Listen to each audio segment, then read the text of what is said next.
Good morning, ladies and gentlemen, and thank you, Images. Thank you, D2C Summit, for providing me this platform. Technopak is a management consulting firm. We've been in this business for 30 years. So whatever I'm going to talk about uh, is based on our good fortune of working with D2C brands, especially in the last 3-4 years, and we've seen the landscape significantly changed. So when this invitation or this request came in, we lapped on it because there's so much that is happening in the D2C ecosystem. It's always good to sort of put those ideas, thoughts, and how we see from outside the ring how the D2C landscape is evolving. So in the next 20-25 minutes, I propose to sort of share some of our learnings of how we have seen the D2C ecosystem to evolve, what we think are going to be trends and key growth imperatives that we need to keep in mind going forward. I mean, it's important to understand what is D2C as a nomenclature. And I think that's where a lot of this debate we have seen sort of stuck up. What should be qualified as D2C and what should not be qualified as D2C.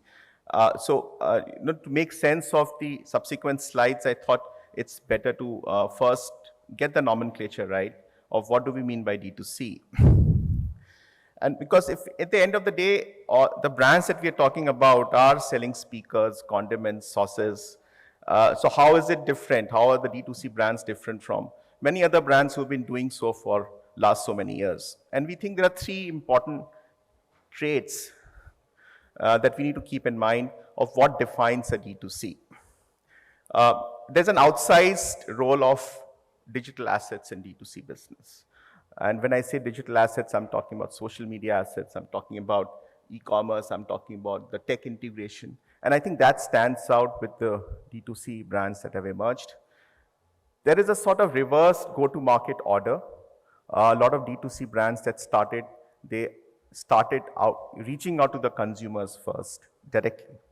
And now they are sort of looking at third-party routes. So the order is slightly reversed. And there's a relentless focus on analytics and consumer data. And I think, therefore, it's fair to redefine D2C as digital first, if you may, to understand the D2C brand and the D2C ecosystem. And that helps us internally to sort of navigate what is D2C and what is not D2C. So we've started calling D2C as digital first brands. And therefore, it is for this reason you see the valuation multiples of some of the D2C brands that we have seen in the recent past defy logic if you look at these valuations on the face of it. But because they are digital first, there is a myriad possibility of mining of data. And that's a very enticing sort of a proposition for investors. The digital retail infrastructure is involving apps and websites becomes interesting. And you can measure your marketing investments. You have a targeted ROI that you can sort of look at. And it is this promise, it is this possibility that makes investors catch the fancy of D2C brands. And that's why we see the valuations at where we are today. So it's not what they are right now, but what they can be is the entire thought that goes behind the D2C brands. Because of this digital first, because of what the possibilities that are emerging. So that's the reason why investor interest in D2C ecosystem is so intense compared to what we've seen in traditional businesses in the same space in the past.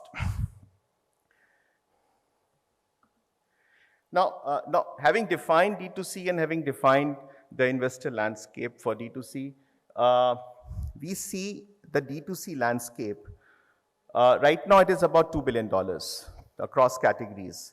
If we size it up and do a reverse math of all the brands that are there, in the next 3 years, it's going to sort of grow tenfolds. And we have logics, and I'm share some of the thoughts of how we think so and why we think so. But it's going to grow 10x. So it's not necessarily D2C brands, but this entire D2C push or this D2C trend is going to grow tenfold is the way to sort of think about this ecosystem and across categories. So what are the key trends? If it's going to grow 10x, what are the key trends that are there current and that we think will get amplified going forward? The first trend we have seen is what we call modularity. On the face of it, we may argue that D2C brands does not seem to have a strategy in place. Well, they started with something and now they are doing something else. But our logic is that they don't have any baggage of legacy cost. They don't have a baggage of incumbent brands, and they can choose to sort of take these decisions to navigate their growth. So it is therefore important to sort of come out of the rigid frameworks that we sort of look at the businesses in very defined, rigid spaces of this is your business, this is what you can do, this is the business, this is what you can't do, these are the categories that you can go or you should not go, this is how you started, why you're getting into new categories. These are all fair questions. But I think that if you flip the question other way around, it starts to sort of define that it is actually modularity. They are more nimble to take these decisions. They are more nimble to sort of look at these adjacencies far more constructively and far more at a faster pace.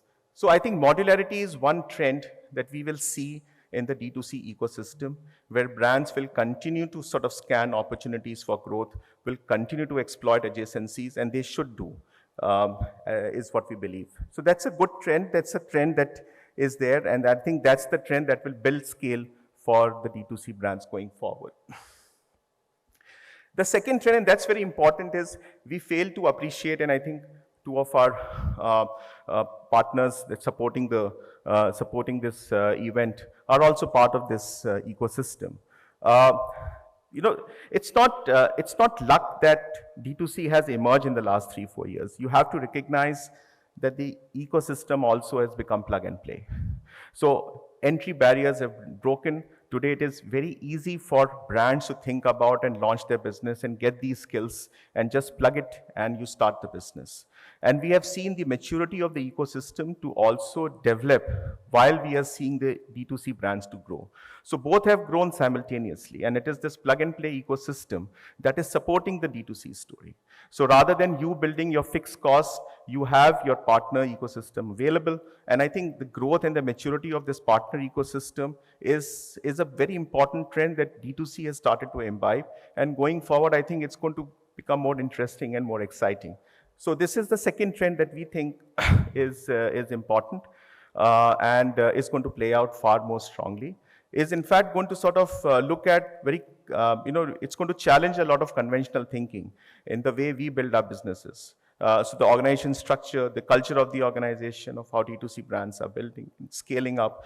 I think this plug and play ecosystem will play a far more important role. So for a D2C brand, therefore, to build scale, it is about managing this partner ecosystem rather than to sort of think about their organization in a legacy way. But there's a flip side to it as well. So while the entry barriers are not there, there's a rising cost to compete. So in our estimate, there are about 600 D2C brands, 600 to 800 D2C brands. About 5% have managed to sort of what we call break the 10 million mark or 13 million mark, or in the sense of more than 100 crore size. 20% of the brands are in the 20 to sort of 90 crore range, and the 75% is about 20 crores or less. So what it means is that for many D2C brands, there will be mortality. We have to sort of recognize that it's a competing space. It's not a space anymore that is not crowded. And therefore, to think about brands who are starting their journey, where they are and how they want to climb up the pyramid becomes a key question. So to assume that because there is a plug and play ecosystem available, market is there, e-commerce is there, it's very easy to compete, which is right. I mean, there are no entry barriers. But so is the other guy thinking, and so is the guy next to him is thinking the same way.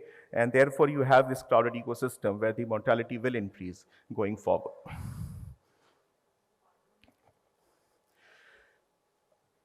Incumbents are significantly, quote unquote, upping the D2C playbook. And that's where the part of the 10x growth is going to come from. And so I talked about $2 billion D2C led. And if I look at the incumbents, they're just starting the journey. And I think what the D2C brands have done up till now is to show the incumbents what D2C can do in this entire entire play. And they have taken notice. They have taken due notice. And if you see a lot of their growth strategy, brownfield strategies, you would see the focus on digital, focus on D2C brands. It's intense and it is growing with every quarter. If you attend to the earning calls of most of the incumbents, you would see that D2C, digital, new brands are an integral part of their growth and ambition. So we presume that, we think that in the next 3-5 years, part of the 10x growth, almost 50% of the 10x growth is going to be driven by incumbents who will be significantly growing the D2C ecosystem. And that's where we need to think about D2C not as a entity or not as a brand, but as a phenomenon or as a trend that is going to drive growth for consumer businesses. Now, part of the D2C brands may not be independent, they may be acquired by incumbents. Part of the D2C brands may have an independent journey and sort of assume a different scale altogether. But to understand the D2C ecosystem in 25, we will think about that D2C is going to be an interesting or a very significant growth driver, both for independent brands as well as for the incumbents. And therefore, what are the three what should be the growth imperatives for D2C brands? And we think there are three important growth imperatives for any D2C brand that is now sort of looking at growth, that is navigating the growth journey, that is thinking about scale. And the first of the growth imperative is how we define D2C. I talked about the pyramid. And there are three stages for the D2C journey. And it is important for the D2C brand to slot in which phase of the journey the brand is.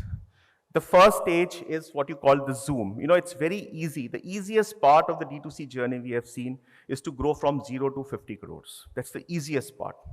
Okay. And what it means is that if you're growing to 50 crores, it will take about 1 to 3 years.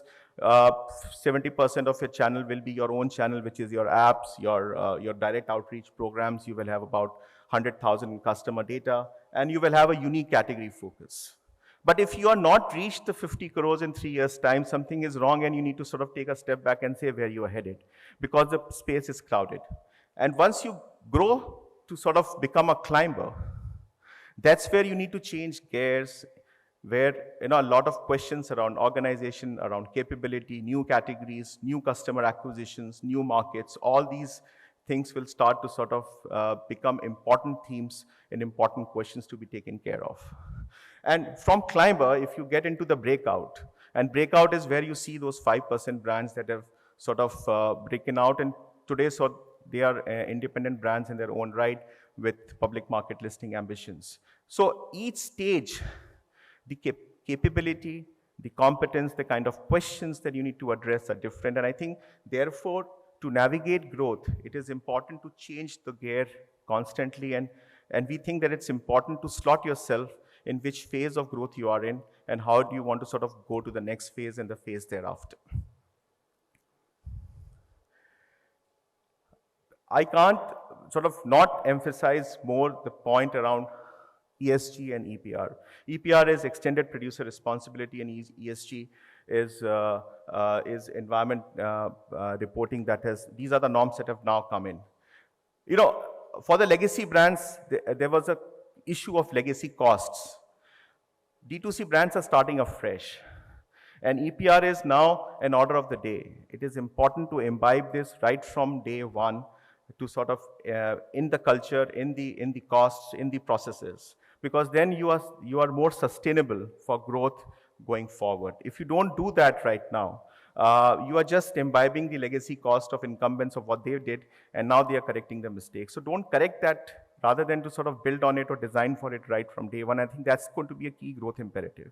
Now, what EPR means is that, let's say, if it's a food brand and you have packaging and you have to commit yourself to certain percentage of plastic to be processed, you have to put the system in place. You have to have your suppliers in place who will be taking care of recycling of the plastic packaging that you're using, or making a transition to sort of recyclable plastics. All the incumbents are doing it. In fact, the likes of HUL and Nestle's, they've already met the first EPR commitments that is outlined by the EPR rules introduced last year. So I think this is very important growth imperative going forward for the D2C brands. Shipping globally, and the reason why I've put a question mark to that is that it becomes there's no one cookie cutter approach that I need to ship globally. The question is whether I need to ship globally or I need to go deep into India or I need to do both. And that's where the positioning comes into play. Because India, if I'm talking about premium products, I'm talking about mid-plus products, there is only that much market there is in India. And if you want to sort of navigate in that space, shipping globally becomes the next logical step. $2 billion worth of cross-border e-commerce merchandise is already happening, and there are a lot of exciting opportunities. But if your ambition is to sort of say that, no, I want to go deep into India, and I want to sort of expand into newer geographies, I want to go mid-mass, then, to navigate both shipping globally and into India becomes a tricky situation. So I think this becomes an interesting question to address for D2C brands, and I think it becomes a individual brand identity question, so to say. To sum up, therefore, what are the key trends? We think modularity is an important trend. Full stack plug and play ecosystem that is developing needs to be recognized for its efficiencies, costs, and partnerships is an important trend that will further get amplified. Lowering of entry barriers, but yes, there is rising cost. It's a crowded space. It's a competitive space. Not everyone will succeed. And we need to recognize that D2C now is a trend rather than to be assigned to a specific entity, because incumbents are significantly upping their game as far as D2C is concerned. Therefore, the key three imperatives is you need to change gears while you navigate the journey. Global market versus grow in India is a question that needs to be constantly checked, rechecked, and do imbibe ESG and EPR in your growth journey. That's all I had to say. Thank you very much for your audience.